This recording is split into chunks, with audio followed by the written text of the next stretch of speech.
युग के आदि में आदि ब्रह्मा, वृषभदेव, आदिनाथ, ऋषभनाथ, जिनके 3 नाम, ऐसे जो नाभि राय के पुत्र 8 कर्मों को नष्ट करके 8 गुणों को प्रकट करके अष्टापद से मोक्ष गए हैं। वो अष्टापद कहाँ हैं? तो वही कैलाश पर्वत जिसको आप लोग कहते हैं, जिसको हमारे यहाँ पर अष्टापद कहा गया है, वो वही है जो चीन की बॉर्डर के वहाँ पर है। और ये अष्टापद इसलिए कहलाता है, पद माने वहाँ पर्वत श्रेणियों से लेना, 8 पर्वत श्रेणी पार करके वहाँ जाना पड़ता है। 8 पर्वत श्रेणी कौन सी है? तो सबसे पहले ऋषिकेश एक शहर पड़ता है। ऋषिकेश इसलिए है, ऋषि बने थे मुनि के रूप में आदिनाथ, तो उन्होंने अपने बालों को उखाड़ करके रख दिया, केश को निकाल करके जहाँ जहाँ ऋषियों ने विसर्जित कर दिया, वही उसी का नाम है ऋषिकेश। वहाँ से अष्टापद की शुरुआत होती है, ऋषियों की शुरुआत वहाँ से होती है। फिर इसके बाद श्रीनाथ नगर पड़ता है, जिसको आज वर्तमान में श्रीनगर कहते हैं। श्री जी अर्थात जिनेंद्र भगवान, जहाँ से अपनी पूरा योग धारण करने के लिए सारे समोषण को छोड़ करके अंतिम जहाँ पर जोशी मठ है, जिसको योगी मठ है, जहाँ योग साधना करके वो समोषण विसर्जित करके चले गए अष्टापद पर अपने योग निरोध के लिए। ऐसे श्रीनगर आज वहाँ पर आज भी है। उसके बाद में जोशी मठ आता। जोशी मठ के बाद में आँख को अपन को चलना है तो पहले श्रीनगर से त्रिशूली नाम का एक पर्वत श्रेणी है, त्रिशूली नाम वर्तमान में है। वो अपने यहाँ रत्नत्रय के रूप में वहाँ पर है, क्योंकि रत्नत्रय धारी ही त्रिशूल यानी सम्यक दर्शन, सम्यक ज्ञान, सम्यक चारित्र, इन 3 शूल को लेकर जो कर्मों को, शत्रुओं को भेदते, वो है त्रिशूली नगर, त्रिशूली पर्वत। फिर आता नारायण, जो नर से नारायण बनने की साधना करते हैं, तो नर फिर नारायण, ये 3 पर्वत श्रेणी आती हैं। तो त्रिशूली, नर, नारायण। फिर द्रोणगिरी, द्रोणगिरी जहाँ पर 4थी पर्वत श्रेणी आती है। फिर 5वीं आती नंदा, फिर 6वीं आती है वहाँ पर जो बद्री विशाल कहते हैं। तो विशालता जहाँ पर है वहाँ पर, वहीं पर आज वर्तमान में बद्री विशाल पर्वत 6वें नंबर का पर्वत श्रेणी है। वहाँ से जो हमारे प्रथम तीर्थंकर आदिनाथ हुए, उनके भरत चक्रवर्ती प्रथम चक्रवर्ती हुए, उन्होंने वहाँ से लेकर अष्टापद तक 72 स्वर्णमय मंदिर बनवाए। इसके अलावा और भी सेठिया लोगों ने मंदिर बनवाए और ये वहीं से प्रारंभ हो जाता है जिनालय की शुरुआत। और जो वर्तमान में वहाँ पर अष्टापद जिसको अपन कहते बद्री विशाल, बद्रीनाथ, वो वहाँ पर है। अब वहाँ से फिर आता है जिसका नाम है गौरी शंकर, वर्तमान में पर्वत आता है 7वां, और 8वां आता है कैलाश पर्वत। ऐसे 8 श्रेणी होने के कारण से इसका नाम अष्टापद है। और ऐसे जो यहाँ पर जो माना गांव वर्तमान में है, जहाँ पर बद्री विशाल जिसको हिंदू लोग मान करके वहाँ पूजा करते हैं, वहाँ आदिनाथ भगवान की ही प्रतिमा है, ये भी ध्यान रखिएगा। और वो प्रतिमा भले छोटी सी एक खंडित हो गई, इसमें कोई संदेह नहीं, लेकिन इसके पीछे एक कथानक भी है। और वो कथानक ये है जो आज वर्तमान में वहाँ पढ़ाया जाता है, वो अलग दिखाया जा रहा है, लेकिन वास्तविकता कुछ और है। वास्तविकता ये है कि जब यहाँ वेदों की रचना हुई, शंकराचार्यों की यहाँ पर स्थापना हुई, 12 जगह चक्र स्थापित किए गए शंकर जी की वो पिंडी और उसको रख कर के वहाँ पर, और ये 12 स्थान 12 शंकराचार्यों के बनाए गए। उनमें एक तो वही आपके अष्टापद के वहाँ एक शंकराचार्य की स्थापना हुई, और वहाँ की प्रतिमा उठा करके वहाँ जो कुंड था, जो भीम कुंड जैसा कुंड है, उसमें वो प्रतिमा डाल दी। अब जैसे प्रतिमा उठा करके डाली गई और वहाँ दूसरे वो रखे गए, तो वहाँ एकदम घनघोर पानी और प्रलय जैसी स्थिति बन गई। तो शंकराचार्य को भी कहते वो कि स्वप्न आया। फिर इसके बाद में वहाँ के राजा को भी स्वप्न आया कि प्रतिमा डूबी नहीं है, अभी तैर रही है, और ये प्रतिमा को उठा करके आप मंदिर में स्थापित करिए, अन्यथा प्रलय हो जाएगा, सब नष्ट हो जाएगा, कुछ भी नहीं बचेगा। तो उस प्रतिमा को जब देखने गए तो वास्तव में वह पानी में तैर रही थी। अब उस प्रतिमा को लेकर के आए और कई लोगों को भी स्वप्न आए। उसके बाद ला करके उनको ये भी कहा कि आप यदि नहीं निकालोगे और अभिषेक नहीं करोगे तो भी गड़बड़ होगा, पूरा विनाश हो जाएगा, इसलिए अभिषेक करना जरूरी है। तो उस प्रतिमा को ला करके उसी मंदिर में स्थापित किया गया, और स्थापित करके प्रतिदिन आज भी अभिषेक होता है सहस्र नाम का पाठ पढ़ करके। लेकिन सहस्र नाम अब दूसरा बन गया है, और उसी प्रकार से वहाँ पर सहस्र नाम से आज भी पूजा होती है, और वहाँ निरंतर 4 घंटे तक अभिषेक कम से कम चलता, अब तो कम से कम 6 घंटे चलता है।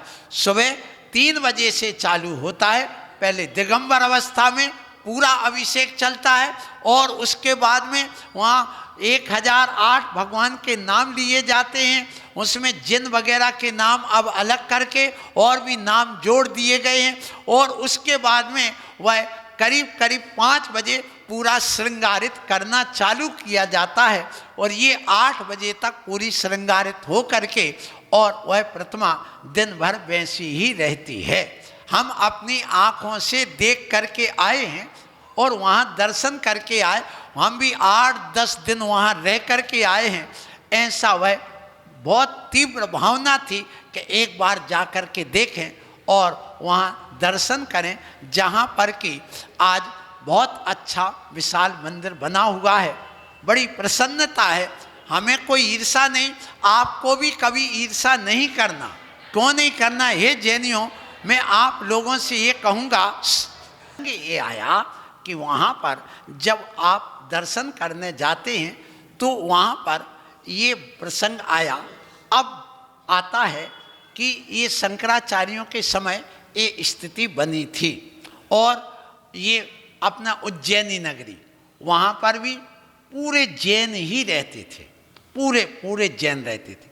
वहाँ भी आज जो मंदिर बना हुआ है, कौन सा महाकालेश्वर वाला, वहाँ पर हम अपनी आँखों से 8 प्रतिमाएं उन मंदिरों में लगी हुई देख करके आए हैं, जैन प्रतिमाएं, जहाँ निरंतर अखंड ज्योति जलती है, और जहाँ पर वो मुर्दा जलाने का रखने का वो जो एक स्थान वहाँ बना हुआ है, वहाँ पर भी आप जो चौखट बनी होती पत्थर की, उनमें आज भी प्रतिमाएं लगी हुई हैं। जो कुंड बना हुआ उसमें भी प्रतिमाएं बहुत सारी लगी हैं, लेकिन वो जैन प्रतिमाएं थी वो सब वहाँ से हटा दी गई, ये भी ध्यान रखिएगा। फिर आप देखिए कि आप इलाहाबाद में, बनारस में, वहाँ पर भी बहुत बड़े क्षेत्र थे, अलग अलग स्थितियाँ हो गई। आज महाकुंभ लगते हैं, आप वहाँ चले जाओ महाराष्ट्र में, नासिक में, वहाँ पर भी जो अपना 30 सिद्ध क्षेत्र रहा है, वहाँ पर भी स्थितियाँ सब ये रही हैं। एक समय ऐसा रहा जब जैन धर्म पूरे विश्व में फैला था, पूरे विश्व में फैला था। जैन धर्म के अलावा दूसरा धर्म एक समय नहीं था। फिर धीरे धीरे परिवर्तन हुआ, और आदिनाथ के समय से ही उसमें 363 मत बने। फिर इसके बाद में अरयनाथ भगवान के समय फिर थोड़ा और परिवर्तन आया। मुनि सुब्रतनाथ भगवान के समय फिर परिवर्तन आया। फिर नेमिनाथ भगवान के समय और परिवर्तन आया, और ये परिवर्तन लगभग 6000 वर्ष पूर्व से पूर्णता संस्कृति बदल गई थी। और हिंदू संस्कृति, यद्यपि हिंदू कहीं विशेष नाम नहीं मिलता किसी वेद ग्रंथों में, ये ध्यान रखना। हाँ, सनातन नाम भी नहीं मिलता, ये भी ध्यान रखना। सनातन जो है, कई जो गीता है उसमें सनातन नाम आया है, लेकिन वेदों में कहीं सनातन नाम नहीं है, ये भी ध्यान रखिएगा। आप लोग तो ये सब पढ़ते नहीं हैं, लेकिन हम तो सब पढ़ते हैं, हम तो किताबी कीड़ा है सो देखते हैं और ये चीज़ बताते हैं आप लोगों को। हाँ, तो सनातन जो बात आती है, जब ये मूलतः संतति जिनकी अनादि काल से चल रही है वो सनातन कहलाते हैं। हमारे यहाँ सनातन शब्द आया है। अब बात आ गई कि ये जो चलते चलते जब दो भागों में बट गया, वेद बन गए, शंकराचार्य हो गए, तो एक श्रवण संस्कृति और एक वैदिक संस्कृति, ये दो संस्कृति में ये बट गया सनातन। तो अब इसके बाद में जो अपना प्रसंग आज चल रहा है उसको लेकर के मैं कहूँगा कि वहाँ जब उन शंकराचार्यों ने उस प्रतिमा को वहाँ पुनः स्थापित कर दिया, अभिषेक होने लगे, अब वहाँ इतिहास क्या लिखा गया, ये भी कान खोल के सुनना। इतिहास ये लिखा गया कि इस बद्री विशाल के यहाँ जो नास्तिकवादी लोग थे, जैन और बौद्ध, स्पष्ट लिखा हुआ है, इन्होंने बद्री विशाल की प्रतिमा को उठा करके पानी में फेंक दिया, क्योंकि ये नास्तिकवादी थे इसलिए उठा के फेंक दिया।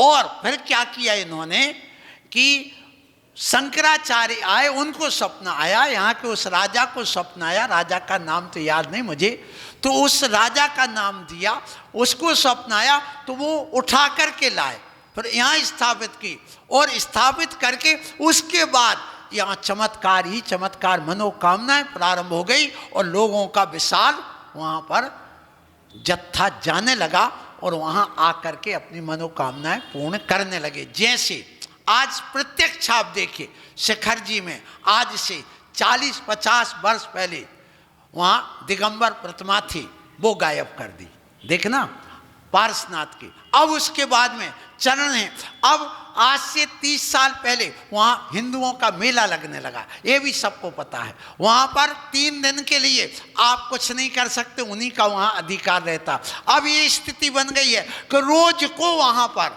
हजारों लोग जाते हैं और पिकनिक मनाते हैं और खाते पीते हैं, और अब उनके बाबा भी पहुँच गए हैं, ये भी ध्यान रखना। अब जब वहाँ बाबा पहुँच जाएंगे, बैठ जाएंगे, तो क्या स्थिति बनेगी, आप 20 साल बाद देखना, वहाँ पर वही स्थिति बनेगी जो आज गिरनार में बनी हुई है। गिरनार भी आज से 80 साल पहले ऐसा नहीं था जैसा आज है, और ये स्थिति बदलती हुई हम अपनी आंखों से देख रहे हैं। इसका मतलब क्या है कि ये संस्कृति ऐसी बदली गई है, क्योंकि हम अहिंसावादी रहे, हमने कभी किसी से लड़ाई नहीं की, और हमें खुशी है इस बात की, चलो कम से कम वो चाहे दत्तात्रेय के रूप में पूजे और चाहे बद्री विशाल के रूप में पूजें, कम से कम हमारे भगवान को पूज तो रहे।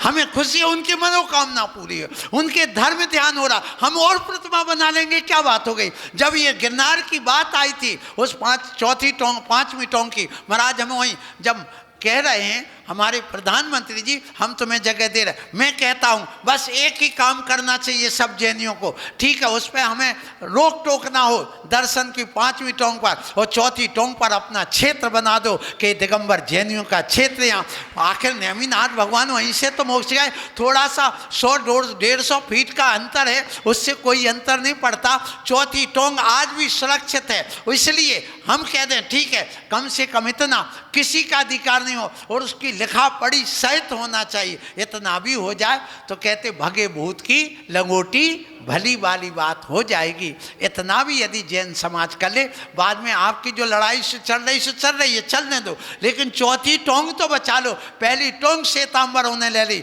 दूसरी और तीसरी वो भी हिंदुओं ने ले ली, पांचवी ले ली, अब बची चौथी। जितनी बची है उतनी तो कम से कम सुरक्षित कर लो जैनियों, मैं इतना कहूँगा। सो अब बात पुनः मैं करता हूँ वहाँ की। जब आपने प्रसंग रखा है कि महाराज अष्टापद कहाँ है, कैसा है, अनिल अंचल जी नहीं अंकल जी, अंचल जी तो वहाँ पर हैं, ये अंकल जी हैं। सो मैं कहना चाहूँगा आपसे कि सुनो, जो भद्री का आश्रम है वो क्या है, मरु देवी ने वहाँ तपस्या की थी, आदिनाथ की जो कौन थी, माँ कौन थी, मरु देवी। तो वहाँ पर उन्होंने की, वो जो माना गांव बना हुआ है वो माना गांव इसलिए बना हुआ है कि वहाँ पर मनु अर्थात कुलकर अर्थात नाभि राय, नाभि राय के कारण से वह नाभि गांव था, बिगड़ते बिगड़ते वह माना गांव बन गया है। इसलिए वो अंतिम वहाँ पर है। उन्होंने वहाँ साधना की और वहाँ समाधि हुई, किसकी, नाभि राय की। इसलिए और वहाँ पर जो वहाँ अंतिम मनु, वहाँ एक आपको नीलकंठ पर्वत है, वहाँ पर आदम बाबा के चरण बने होंगे। आप लोगों ने देखे हुए या ना देखे, मैं देख करके आदम बाबा के नाम से वो चरण वहाँ बने होंगे। वो आदम बाबा कौन, नाभि राय के चरण वहाँ पर बने हुए, या आदिनाथ, आदिम बाबा का अर्थ आदिनाथ भी ले सकते हैं। और ऐसे वहाँ पर जो अष्टापद है वहाँ पर ध्यान रखना, भरत चक्रवर्ती को वैराग्य हुआ था और वहीं पर उन्होंने तप कल्याणक करके अपना माने तपस्या करके दीक्षा ली थी। इसलिए वहाँ पर विशेष वह अष्टापद महत्वपूर्ण है। अब इसी प्रकार से आप देखें कि वो बाहुबली स्वामी की भी और नाग कुमार की और बामा देवी की भी वहाँ पर वह तपस्थली रहा है। कौन सा, बद्री विशाल, जिसको आज वर्तमान में कहते हैं। वहाँ पर इन्होंने तपस्या की और पार्श्वनाथ भगवान का भी समोषण वहाँ गया है। कहाँ पर, बद्री विशाल में, जो आज जो बद्रीनाथ कहलाता है, ऐसा अपना जैन इतिहास कहते। वहाँ तप्त कुंड है, उस तप्त कुंड में जो बद्रीनाथ मंदिर के नाम से जो वर्तमान में है, वहाँ अलकनंदा नदी वहाँ नीचे से निकलती है, गरुड़ कुंड है, उस गरुड़ कुंड में से प्रतिमा निकाली थी, ये भी ध्यान रखना, गरुड़ कुंड में से। ऐसे नागनाथ पोखरी के नाम से भी वहाँ पर एक प्राचीन जैन मंदिर रहा है और वह स्वप्न दे करके वहाँ पर नागनाथ मंदिर को भी वहाँ पर किया गया था। आज वर्तमान में इस प्रकार का इतिहास बहुत अपना छुपा हुआ है। शायद मुझे लगता है आप लोगों ने इतिहास पहली बार सुना होगा। आप जाते हैं लेकिन खोज भी नहीं करते, आप इतिहास के ऊपर नहीं जाते, उन सबको समझना चाहिए। इसीलिए मुझे दुख होता है कि आपको ये चीज़ें, पूजा तो तुम आगे पीछे भी कर सकते हो, ध्यान रखना, लेकिन ये चीज़ें अब तुम्हें नहीं मिलने वाली, क्योंकि तुम्हें कौन समझाएगा। शास्त्र तुम्हें पढ़ना नहीं, इतना समय है नहीं, भगवान को बोलना नहीं। अब गुरु जो अपना दिन भर में अपना सार निकाल करके देते हैं, उसके लिए तुम बेसार समझ करके और उस सार में घुसे रहते हो।